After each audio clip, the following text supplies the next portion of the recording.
All right. Good morning. Can you hear me? Good thing the podium's, I get anxiety, so if I fall over, I'll be okay in a few seconds. But so I'm glad the secretary put the microphone back up here for me. In August of 2014, matter of fact, it was the day of the volunteer banquet down here. We were down here and we had a serious staff assault. Inmate Montana Bell stabbed two of our officers, and that was kind of the culmination of a 3-month period at Forest between May and August, where we saw a significant increase in inmate on inmate and inmate on staff violence. We went back on Sunday, and Superintendent Overmeyer, we were in the facility, we were locked down, the entire institution was locked down. Superintendent Overmeyer said, we got to do something to reduce the violence here. It's an issue, it's a problem.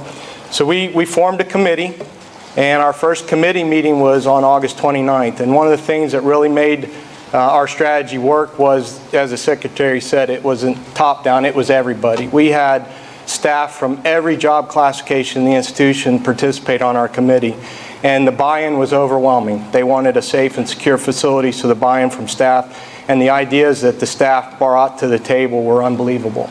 So we had our first meeting in August on the 29th. We set a goal to submit a strategy to the superintendent by the end of September. Our mission was to reduce violence and create a safe and secure facility for staff and offenders.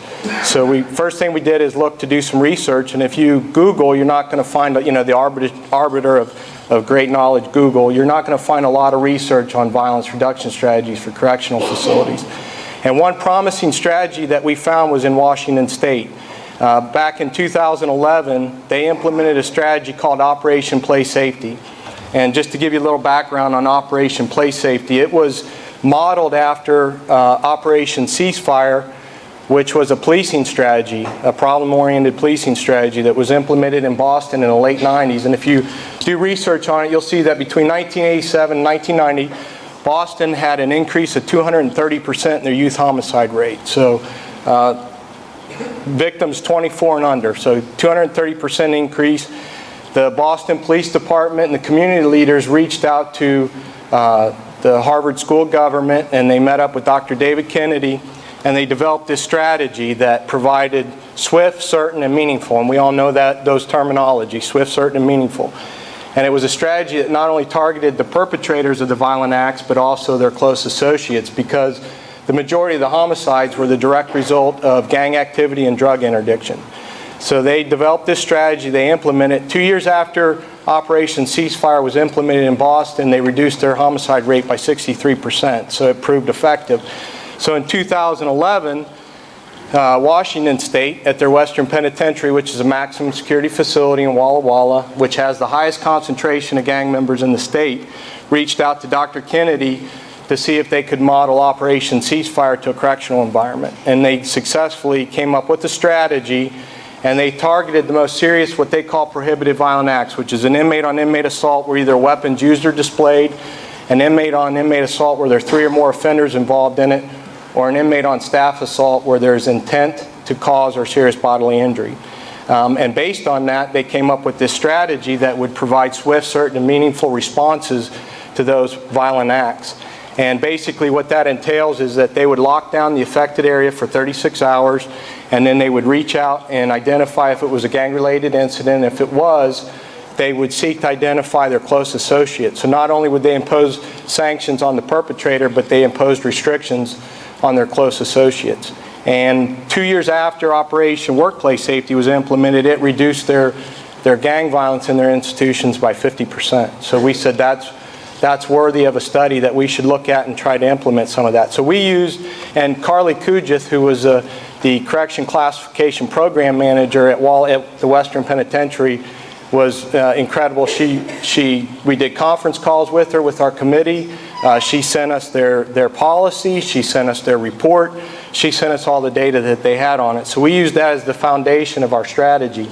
And then we wanted to look at, okay, so in addition to not only deterrent strategy, what could we do to possibly predict incidents of violence? Because any of you that have attended one of Mr. John Fox, who's the Chief Hearing Examiner for Parole, his presentations, he'll always say if it's predictable, it's preventable. So we wanted to look at what is something that we could do to identify these offenders and using the risk, need, responsivity, what could we do to target them? And we looked at some research. We found that some of the key indicators are age. 25 and under is a good predictor of potential for violence, history of drug use while incarcerated, history of violent offenses, history of engaging in self-injurious behavior, affiliation in a gang.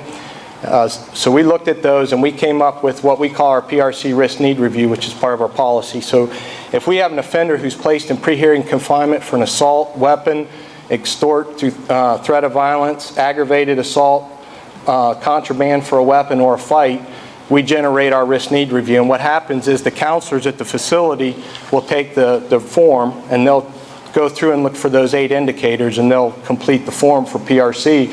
When we meet with the offender, then we're able to give them a score. So 5 or more is considered high. So we try to target those individuals and see what we need to do, whether when they're released from the RHU, if we put them on PRC tracking, or we go to what's called our step-down unit, which is another component of it. So we came up with what's called the risk need review, and then we also have risk minimization plans. So it's kind of like an IRP. And Dr. Bloom, who's here today, she actually runs the groups on our step-down unit. When we do a risk minimization plan, she meets with them and she asks them some of the goals or things that contributed to the violent behavior and what we could work on to reduce that. So the offender's involved in that process as well. So we're able to not only say, okay, here's who's at risk, here's some things that we can do to minimize that. So the risk need review was something that was in addition to the foundation that we got from Washington State. And then the next component of it's our step-down unit. So we have a step-down unit that when we release them from the RHU, we place them on the step-down unit. It's a 60-day program. Each step's 20 days, and it's incentive-based. So they get incentives as they progress through each step to give them the incentives to go. They also attend 2 hours of cognitive-based intervention each week. So most of these offenders that we're releasing from the RHU are not short men. They're not on any type of priority for program placement. So when they come out, they're getting some CBI, and we're trying to see what the effects of that. I think to date, we've released 91 offenders from the RHU to our step-down. 57 have successfully completed it. And I think 4 or 5 have returned to the RHU since successful completion. So we came up, our goal again was to submit this strategy to the superintendent by the end of September. I think around the middle of October, we came up with our strategy and we submitted it. And we want to thank the Secretary and EDS and the RDSs who gave us permission to go ahead and pilot our strategy. And also Mr. Perez, whose legal team did an outstanding job of reviewing our procedure because it's stood up to the test of time so far. We're not violating any liberty interests. We've had 3 inmates, I think, of the 91 released to the step-down unit have grieved being placed on the step-down unit following placement in the RHU. So it's, and I don't think any of those grievances have went to SOIGA. So again, that's a testament to whole team effort in coming up with this strategy. We also, part of our strategy though is the swift, certain, and meaningful sanction. So our offenders know, and what we did, what a key part of our strategy was once we got permission to implement the pilot is that we did what's called a call-in. And that was something that we took from Washington State. So we actually, Forest is a prototypical. We took one day in the morning, we called 100 offenders from our east side, we brought them into the chapel, we gave them a presentation, we told them how we came up with this strategy, we told them what we were going to do. And some of the inmates that were invited to participate were key leaders in the STG groups. They were our inmate organization, Hope for Change. We had block reps and then other inmates from the housing units that we felt could go back and relay this message of what we were going to do when one of these prohibited violent acts was committed. So we brought them over, we gave them a presentation, told them that moving forward, if they committed one of these prohibited violent acts, we were going to lock down the affected unit for 36 hours. Instead of the whole institution, we're just targeting the specific housing unit. We were also going to, if it was determined to be a gang-related incident, we were going to identify close associates, and if successfully ID'd, that we'd be imposing restrictions on them. And the way we do that is we send out, when a prohibited violent act occurs, we send out a close associate form to the entire institution. So we get feedback from teachers, from psych, from medical, from activities, from all over the institution on who these inmates are associating with. So our security office sees a benefit because they're getting real-time intel now when we identify these close associates. Someone that they might not think are interacting together, they're seeing interaction between inmates. So it's been a positive in that light also. And then we have our security office and a member of our committee sit down. If we see multiple names on multiple close associate forms, then we identify them as a close associate, and we impose restrictions, which can be restricting them from main yard, taking away their telephone privileges, they're reducing their visits to 1 visit a month, except for legal visits. So we've also successfully done that. We've had 1 grievance from an inmate who had restrictions imposed on them. So we brought them over, we told them here's what's going to happen. For the most part, the feedback that we got from the inmates was positive. They didn't want to be subjected to the violence, the majority of them at the institution either. The biggest, I guess, complaint that we got is that they weren't able to provide feedback in our strategy and how we developed it. So we did that in January.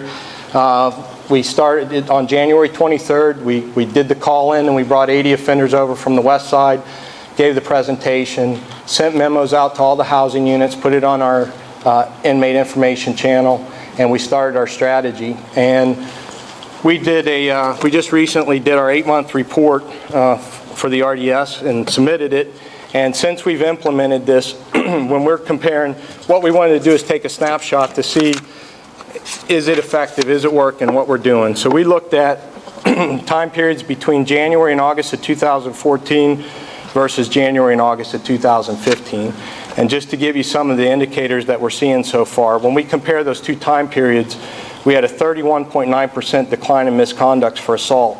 We went from 122 when we looked at that time period in January 2014, or the 2014 time period versus the 2015, we had 83.